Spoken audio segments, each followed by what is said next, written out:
여보게, 지금 마음이 어떤가? 텅 빈 방에 홀로 앉아있는 기분인가? 자식들을 다 키워 떠나보내고 치열했던 직장 생활도 마무리한 지금. 문득 뒤를 돌아보니 곁에 아무도 없는 것 같은 쓸쓸함이 밀려오진 않습니까? 평생을 누군가의 부모, 누군가의 배우자로 사느라 정작 나는 어디론가 사라진 것 같은 허전한 말입니다. 어쩌면 당신은 무의식 중에 누군가를 기다리고 있었는지도 모릅니다.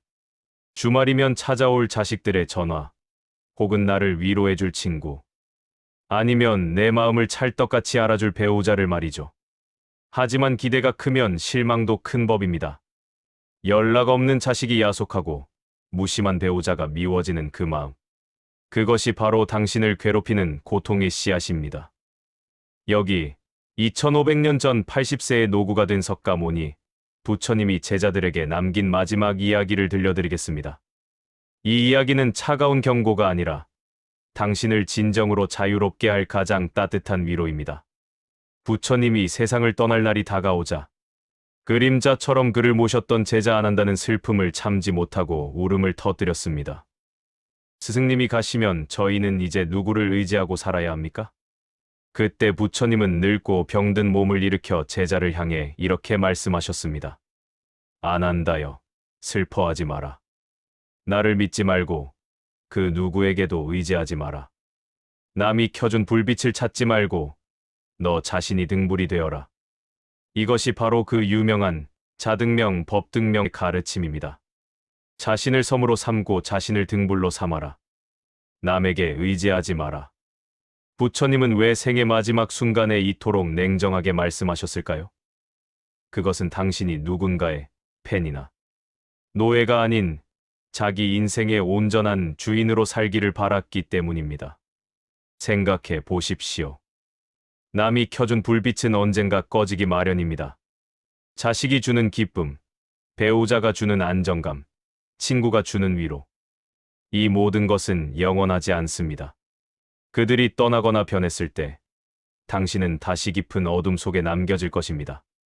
하지만 당신이 스스로 성량을 그어 켠 불빛은 당신이 눈 감는 그날까지 당신을 비춰줄 것입니다. 인생의 후반전은 누군가가 내 빈잔을 채워주길 기다리는 시간이 아닙니다.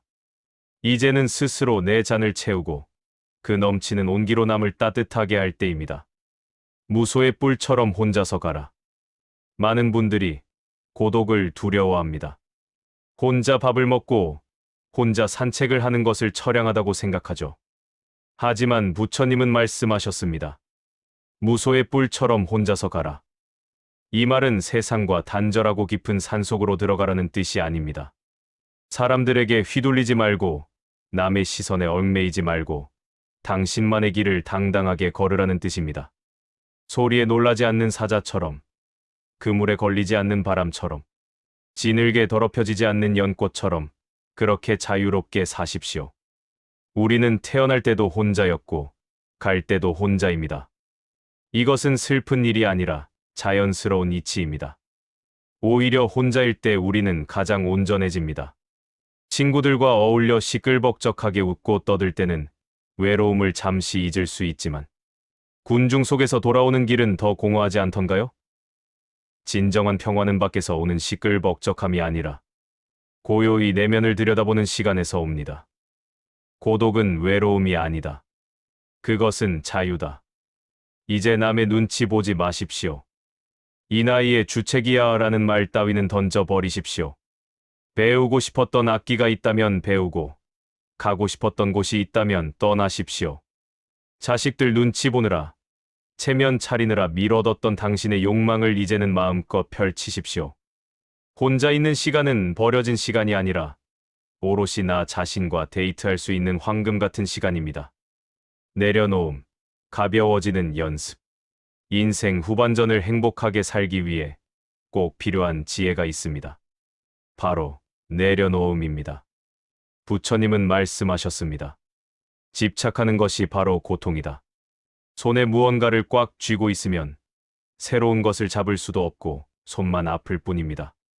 자식에 대한 집착, 재산에 대한 집착, 그리고 왕년의 나에 대한 집착을 내려놓아야 합니다. 특히 자식에 대한 마음을 내려놓는 것이 가장 어렵습니다. 하지만 기억하십시오.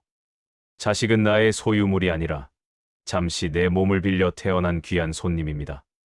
손님이 떠날 때가 되면 웃으며 보내주는 것이 주인의 도리입니다. 내가 너를 어떻게 키웠는데? 하며 보상심리를 갖는 순간 자식과의 관계는 거래가 되고 지옥이 됩니다. 베풀었으 대 베풀었다는 생각조차 하지 마십시오. 그것이 진정한 사랑이며 당신이 상처받지 않는 길입니다. 그리고 노욕을 경계하십시오. 나이 들어서 욕심을 부리면 그 모습이 참으로 추해집니다. 젊었을 때는 채우는 것이 미덕이었지만 나이 들어서는 비우는 것이 미덕입니다. 재산도 지식도 마음도 나누어 주십시오. 움켜쥐고 있으면 냄새가 나지만 베풀면 향기가 납니다. 과거는 이미 지나갔고 미래는 아직 오지 않았다. 오직 존재하는 것은 지금 이 순간뿐이다. 지나간 젊음을 아쉬워하거나 다가올 죽음을 미리 걱정하지 마십시오. 흰머리가 늘어가는 것은 낡아가는 것이 아니라 인생의 훈장이 늘어가는 것입니다. 주름살 하나하나에는 당신이 치열하게 살아낸 역사가 담겨 있습니다. 지는 해가 아름다운 이유는 하루를 온전히 태우고 남은 붉은 열정 때문입니다. 당신의 황혼은 그 어떤 청춘보다 아름답습니다. 당신이 바로 당신의 구원자입니다. 이제 이야기를 마무리하며 당신께 묻고 싶습니다. 당신은 아직도 누군가 당신을 구원해 주길 기다리고 계십니까? 아직도 자식이 혹은 세상이 당신을 알아주길 바라고 계십니까? 이제 그 기대를 접고 당신 안에 위대한 힘을 믿으십시오. 어두운 터널을 지나는 가장 빠른 방법은 누군가 불을 켜주길 기다리는 것이 아니라 당신이 직접 주머니 속의 성냥을 꺼내 긋는 것입니다. 당신은 충분히 강합니다. 그 모진 세월을 견뎌내고 여기까지 오지 않았습니까?